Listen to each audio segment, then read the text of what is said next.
Selamat pagi Ibu Bapak dan Saudara yang dikasihi Tuhan Yesus Kristus. Hari baik bagi kita semuanya. Sebelum melaksanakan segala aktivitas dan kesibukan kita, marilah kita terlebih dahulu mendengar firman Tuhan.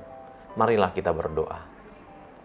Damai sejahtera Allah yang melampaui segala akal dan pikiran, itulah yang menyertai hati Bapak, Ibu, dan Saudara sekalian. Di dalam Kristus Yesus Tuhan kita. Amin.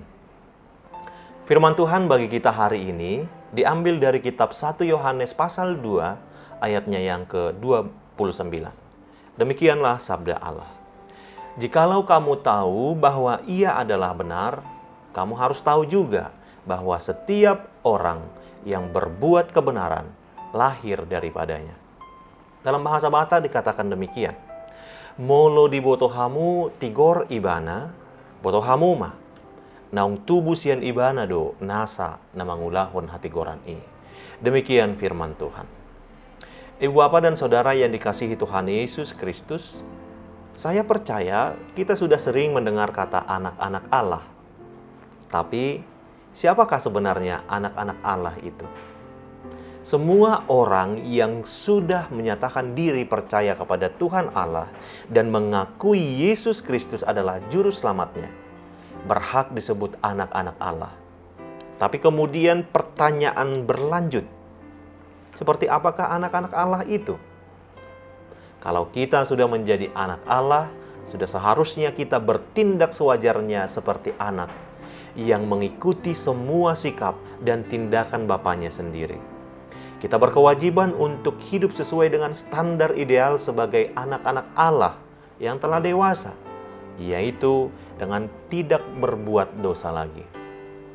Saat kita percaya sepenuh hati kepada Tuhan Yesus, maka pada saat yang sama kita mengalami perubahan status. Sebelumnya, sebagai orang berdosa, kita menjadi seteru Allah, dan ketika kita percaya, kita diangkat menjadi anak-anak Allah oleh kasih-Nya. Namun demikian menghendaki agar kita terus mengalami pertumbuhan. Kita dipanggil untuk menjadi semakin serupa dengan Kristus Tuhan kita. Saudara, di dalam Kristus, menjadi serupa dengan Kristus adalah sebuah tahapan pertumbuhan, bukan sesuatu yang terjadi instan dan seketika. Setiap orang percaya ditempa melalui pergumulan dan persoalan kehidupan, khususnya dengan dosa. Apabila seseorang mengakui diri sebagai ciptaan baru di dalam Kristus, tetapi tetap merasa nyaman dalam kebiasaan dosa, itu patut dipertanyakan. Sebab gaya hidup berdosa bertentangan dengan gaya hidup benar. Berlaku benar dan mengasihi saudara. Jadi pada akhirnya ada satu hal yang membedakan secara mendasar antara anak-anak Allah dan anak-anak iblis. Apakah tandanya?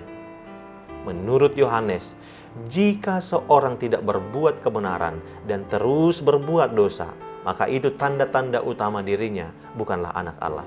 Mengapa begitu? Karena dalam dirinya tidak ada benih ilahi yang berasal dari Allah, yang membuatnya tidak mengasihi Allah dan kebenaran, sehingga terus berada dalam dosa. Saudara, di dalam Kristus, kebenaran ini sekarang menjadi semacam cermin bagi kita. Sudahkah kita sungguh-sungguh percaya kepada Yesus dan menjadi anak-anak Allah? Kalau kita adalah anak-anaknya, apakah kita sungguh-sungguh mengasihi Allah dan melakukan kebenaran dalam hidup kita?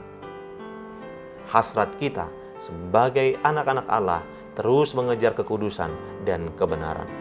Biarlah hidup kita semakin lama semakin serupa dengan Kristus. Sesungguhnya pengakuan sebagai anak-anak Allah membutuhkan bukti dari hidup kita sebagai orang Kristen.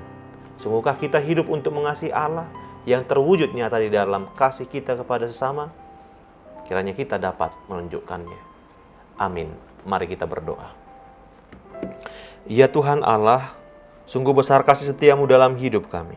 Kami bersyukur untuk firman-Mu hari ini. Kiranya Engkau memampukan kami untuk menjaga hidup kami tetap kudus sebagai anak-anak Allah di tengah kehidupan yang syarat dengan berbagai godaan dan pencobaan. Amin. Selamat pagi dan selamat melakukan aktivitas Bapak, Ibu, dan Saudara sekalian. Marilah kita tetap menjaga diri kita dengan melakukan protokol kesehatan. Tuhan Yesus memberkati.